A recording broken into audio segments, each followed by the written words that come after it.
Live Theater hapa Gift Online TV. Siku hii leo tutazungumzia mambo ya kuzingatia hususan kwa watumia barabara kwenye kipindi hiki cha mvua. Tunaona mvua imekuwa ni kubwa, imekuwa ni nyingi. Kuna uharibifu wa vitu mbalimbali. Kwa siku hii leo tutazungumzia mambo gani ambayo unapaswa kuyazingatia ili kuepusha uharibifu wa miundombinu, wa mali, lakini pia kwa gari lako wewe binafsi. Kwa hiyo mimi ni Esther Mamkwe, tutazungumza. Nipo na mgeni hapa, hataelezea mwanzo mpaka mwisho wa kipindi hiki. Lakini nikwambie tu shukrani wewe ambaye umesubscribe, umeshare, umelike pamoja na kucomment. Lakini wewe ambaye bado, nikwambie bado hujachelewa, wakati sahihi ndo sasa hivi. Chukua hatua hiyo, subscribe, share, like pamoja na kucomment ili uzidi kupata taarifa sahihi kwa wakati ulio kamili. Karibu sana. Asante sana ndugu mtangazaji. Ndio. Kwa majina naitwa Sergeant Samora Jonathan. Ndio. Natokea kitengo cha usalama barabarani, elimu kwa umma, mkoa wa Kilimanjaro. Okay. Ndio. Sawa, tunazungumzia mada ambayo inasema mambo ya kuzingatia hususan kwa watumia barabara kwenye kipindi hiki cha mvua. Unaelezeaje mada hiyo? Ni kweli sisi ambao kama ni watumiaji wa barabara tuna jukumu la kuweza kujua ya kwamba alama za nyakati huwa zinabadilika. Ndio. Na nikiwa namaanisha kwamba kuna wakati mwingine hali ya hewa inakuwa ni ya mvua, aidha ni ya upepo au ni ya ukungu au ni ya namna yoyote ambavyo hatukuzoea. Okay. Kwa hiyo sisi kama watumiaji wa barabara tuna jukumu la kuweza kuchukua tahadhari kutokana na alama za nyakati zilizopo, kutokana na hali ya hewa jinsi ilivyo. Ndio. Kwa hiyo sisi kama watumiaji wa barabara, cha msingi kabisa, hususan katika kipindi ambacho ni cha mvua, tunapaswa tuweze kuzingatia, tuchukue tahadhari. Ndio. Tuchukue tahadhari nikiwa na maanisha ya kwamba wewe kama ni kundi hili la madereva, ndio, utambue ya kwamba una jukumu la kuwa makini, una jukumu la kuzingatia, na una jukumu la kuendesha kujihami. Ndio. Nikiwa na maanisha kwamba kipindi hiki cha mvua unakuta wakati mwingine mvua zinakuwa zinanyesha huku tukiwa tunaendesha vyombo vya moto. Okay. Na kama ndo hivyo basi dereva anapaswa aweze kuchukua tahadhari. Ndio. Na siku zote nimekuwa nikitoa elimu na kusema ya kwamba mvua inaponyesha ni vyema dereva akaweza kuwasha taa. Nikiwa na maanisha kwamba hizi taa zenye mwanga rafiki.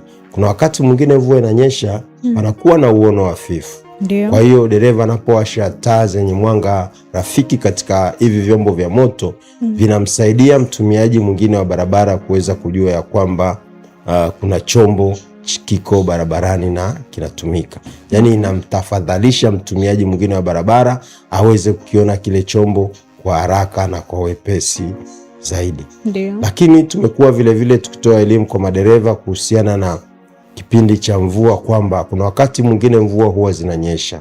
Tumekuwa tukiona barabara zetu zikifurika maji yanayotiririka. Ndio. Mpaka wakati mwingine maji yale yanatiririka kwa kasi. Okay. Kwa hiyo dereva unapoendesha chombo cha moto, mvua inanyesha, barabara zetu zimefurika maji kana kwamba tele barabara huioni, unaona tu maji yanapita kwa kasi. Ndio. Hutakiwi kuvuka katika mazingira ya namna ile.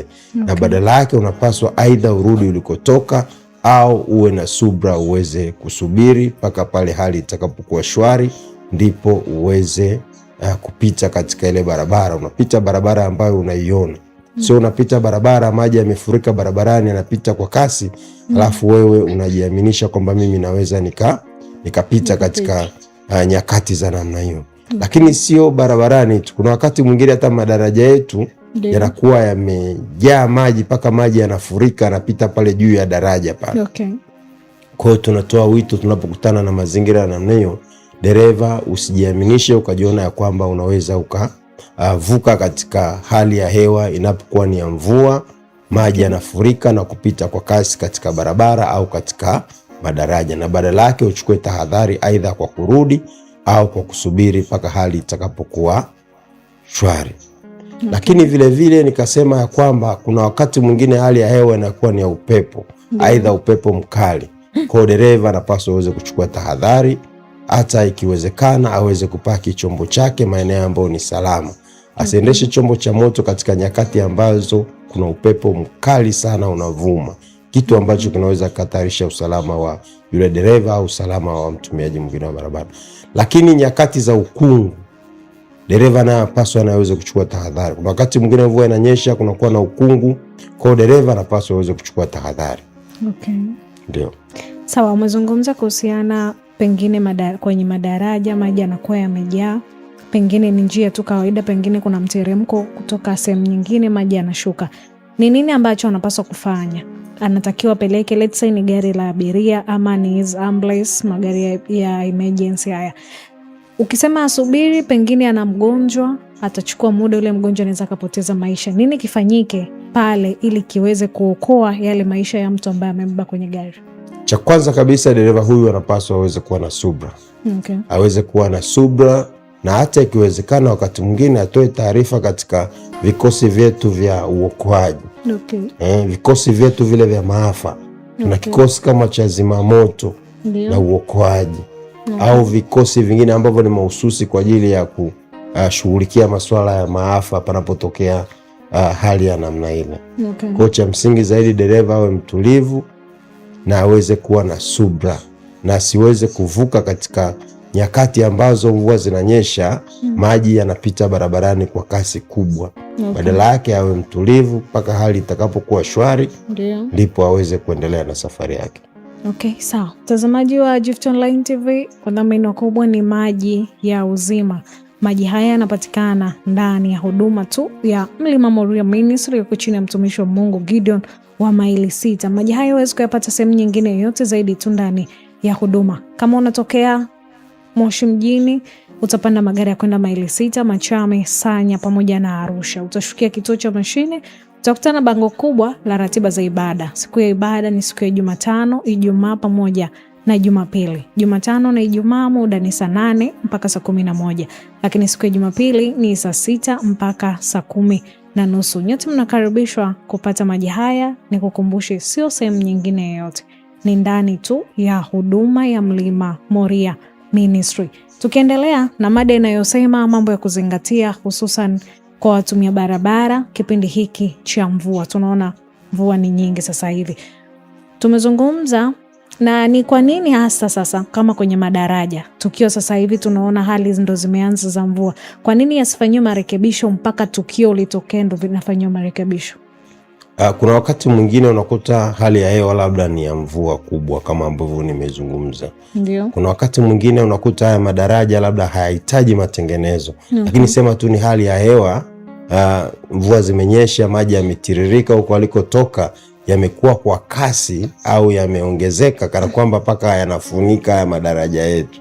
Okay. Au yanafunika barabara zetu. Ndio. Au yanakuwa yanapita juu ya barabara katika kiwango ambacho nasema ya kwamba maji yanapita kwa kasi.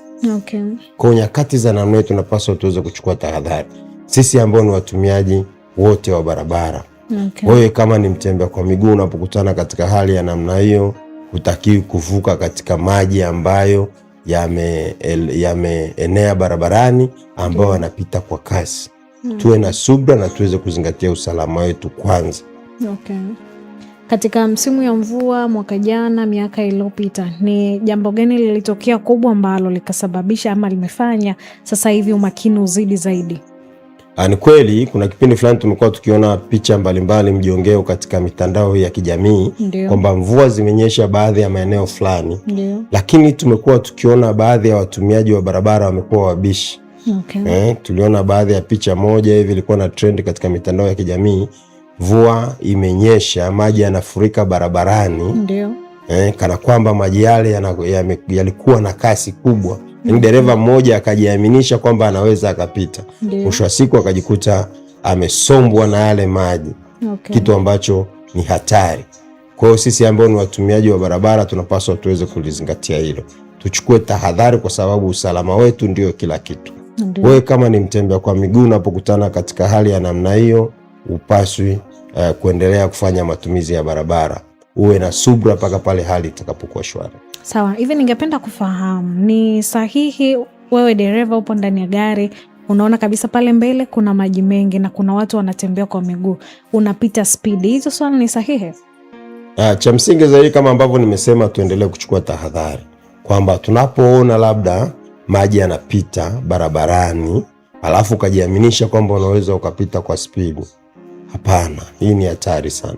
kwamba dereva azingatie usalama wake, usalama wa kile chombo au usalama wa watumiaji wengine wa barabara, kwa sababu kitendo ambacho dereva anapita katika maji ambayo yamefurika barabarani, aidha anapita kwa kasi kubwa, naye akasema apite kwa kasi kubwa, kile kitendo ni kitendo hatarishi. Sawa, nilikuwa namaanisha mimi kwamba hapana tatizo, sio kwamba pana mteremko au pana shimo, no.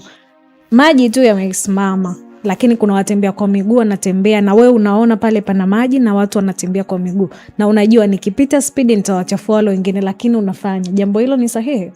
Jambo hilo sio sahihi. Dereva yoyote anaendesha chombo cha moto anapaswa aweze kuzingatia usalama wake pamoja na usalama wa watumiaji wengine wa barabara. Aendeshe kwa tahadhari. Atambue ya kwamba katika anapokuwa anaendesha chombo chake cha moto, sio yeye tu ndo ana haki ya kutumia barabara. Hii barabara ina haki ya kutumiwa na watumiaji wote wa barabara. Kwa dereva anapaswa katika nyakati za namna hiyo, kama maji hakuna barabarani, aweze kupita kwa tahadhari, na huku akitambua ya kwamba ana jukumu la kulinda usalama wake pamoja na ule usalama wa watumiaji wengine wa barabara. Sawa. Umezungumza masuala kuhusiana na taa. Taa zipi ni sahihi kwenye gari kwenye kipindi cha mvua kubwa ama kwenye kipindi cha upepo? Wakati wa mvua nimesema ya kwamba ni vema madereva wetu wakaweza kuwasha zile taa zenye mwanga rafiki. Yani sio full light. Wawashe ule mwanga wa kati, ule mwanga wa kawaida, ambao mwanga ule hauwezi kuleta athari kwa watumiaji wa barabara. Na nyakati kama hizo taa zinawashwa kipindi ambacho mvua inanyesha na kuna ukungu. Dhumuni la kufanya hivyo ni kwamba chombo hiki kiweze kuonekana vizuri na watumiaji wengine wa barabara. Kwa sababu kuna wakati mwingine mvua inanyesha inaambatana na ukungu. Kwa hiyo dereva anapowasha taa yenye mwanga rafiki, ni kwamba atafanya kile chombo kiweze kuonekana vizuri na watumiaji wengine wa barabara. Kwa nini sio full? Yani mwanga ule mkali una madhara ya kuleta, yani tunasema ya kwamba unapopishana na mtu ambaye amewasha ule mwanga mkali, kwamba ule mwanga mkali unaathiri katika mionzi ya macho. Kwamba unapopishana na chombo cha moto ambacho dereva amewasha ule mwanga mkali, ni kwamba utasababisha kero na usumbufu kwa ule dereva ambaye mnayopishana naye, au utasababisha kero na usumbufu kwa mtumiaji mwingine wa barabara. Sawa. Mtazamaji wa Gift Online TV, umesikia mengi ambao umekwisha kuambiwa kwamba kipindi cha mvua nyingi, kipindi cha mvua unatakiwa uchukue tahadhari. Nyie wenye magari yenu, vyombo vyenu vya usafiri, zingatieni pia mwanga ambao utakuwa rafiki kwa watu wengine, ili usije ukasababisha tatizo kutokea kwa mtu mwingine ambaye pengine mnapishana ama anaingia barabarani. Bado tunazidi kuendelea. Tuma komenti yako, uliza swali lolote, changia mada ambayo tunazungumza, mambo ya kuzingatia hususan kwa watumia barabara kwenye kipindi hiki cha mvua. Ni upande upi sahihi kwenye msimu huu wa mvua kwa watu kupita, aidha watembea kwa miguu, waendesha mikokoteni, hivyo? Ni kweli katika nyakati hizi ambazo tunasema ya kwamba aidha hali ya hewa ni ya mvua. Kwa hili kundi la watembea kwa miguu nimezungumza nikasema ya kwamba wanapaswa waweze kuchukua tahadhari. Ndio. Wakati mwingine wafanye matumizi sahihi ya barabara, ambayo tunasema ya kwamba ni vyema wakatembea upande sahihi ambao tumesema ni upande ule wa kulia mwa barabara. Dhumuni hasa la kutembea upande wa kulia mwa barabara ni kwamba ili huyu mtembea kwa miguu aweze kuona vyombo vya moto vinavyokuja mbele yake. Lakini wakati mwingine sishauri sana mtembea kwa miguu akawa anatembea barabarani huku mvua inanyesha. Asubiri kwanza mpaka mvua itulie, ndipo aweze kufanya matumizi sahihi ya barabara, yeye akiwa kama kundi la watembea kwa miguu. Kwa nini unahisi sio sahihi? Pengine nawahi kazini, nawahi kwa majukumu yangu. Ni kweli sio sahihi, nikiwa na hoja ya kwamba wakati mwingine mvua zinapokuwa zinanyesha na yule mtembea kwa miguu akiloana, hawezi kufanya matumizi sahihi ya barabara, kwa sababu yale matone labda wakati mwingine ya mvua yanaweza akamfanya asiweze kuona vizuri.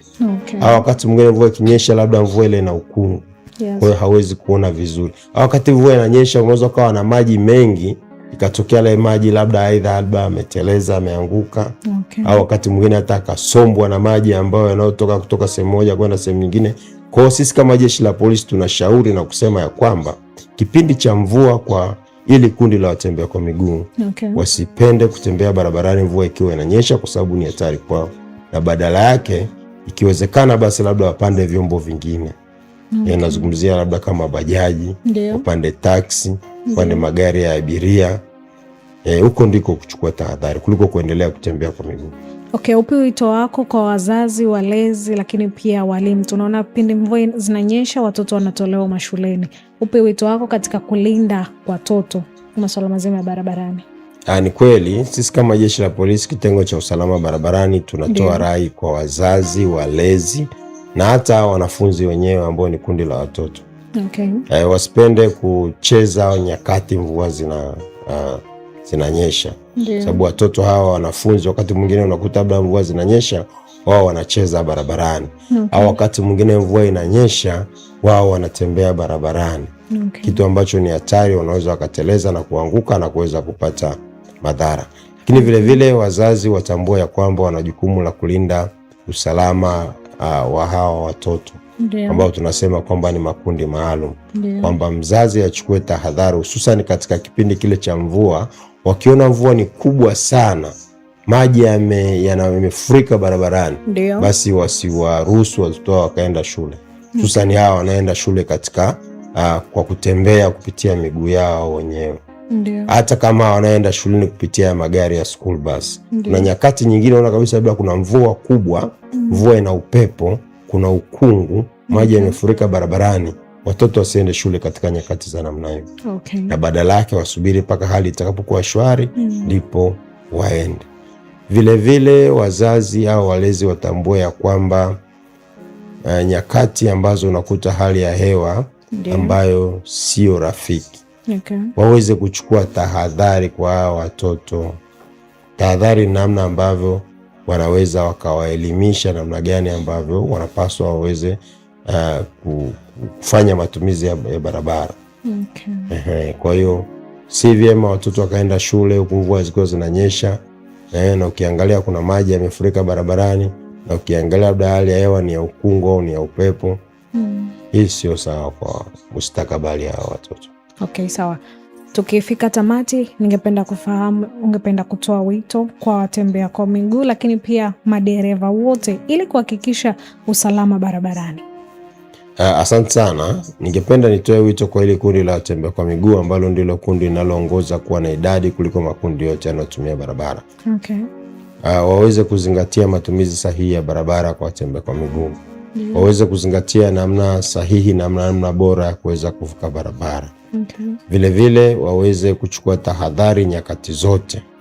Na vile vile nikizungumzia ile kundi la madereva, watambue ya kwamba wana jukumu la kulinda usalama wao katika nyakati zote. Wana jukumu la kulinda usalama wa watumiaji wa barabara katika nyakati zote. Na wana jukumu la kulinda usalama wa hivi vyombo katika nyakati zote wanapokuwa wanaendesha vyombo vile barabarani. Lakini vile vile dereva atambue ya kwamba ana jukumu la kutoa kipaumbele kwa watumiaji wengine wa barabara. Hizi barabara sio kwa ajili ya kundi la madereva tu wanaendesha vyombo vya moto, hapana. Hizi barabara zinatumika na watumiaji wote wa barabara. Kwa hiyo natoa wito na kusema ya kwamba dereva azingatie, dereva afuate sheria za usalama barabarani, dereva afuate hizi alama za barabarani, na dereva atambue ya kwamba ana wajibu wa kuzingatia udereva wa kujihami, ambao tunasema ya kwamba udereva wa kujihami ni udereva ambao dereva anapaswa aweze kuchukua tahadhari hata kwa uzembe unaotokana na watumiaji wengine wa barabara. Kwa dereva azingatie, aweze kusisitiza umakini, umahiri aliyosoma katika vyuo vya udereva. Aweze kuzingatia maarifa aliyoyapata katika kichuo cha udereva. Lengo hasa likiwa ni kuendelea kudumisha masuala mazima ya usalama barabarani. Nikushukuru sana kwa kuzidi kutoa elimu, lakini pia kuzidi kutufafanulia, kutuelewesha kwa undani zaidi masuala mazima ya usalama barabarani. Nikwambie karibu sana. Asante sana. Sawa. Mtazamaji wa Gift Online TV, tumefika tamati kwa siku hii ya leo tukizungumzia masuala ya kuzingatia kipindi hiki cha mvua pale wapo barabarani. Kwa tumefika tamati, endelea kufuatilia Gift Online TV.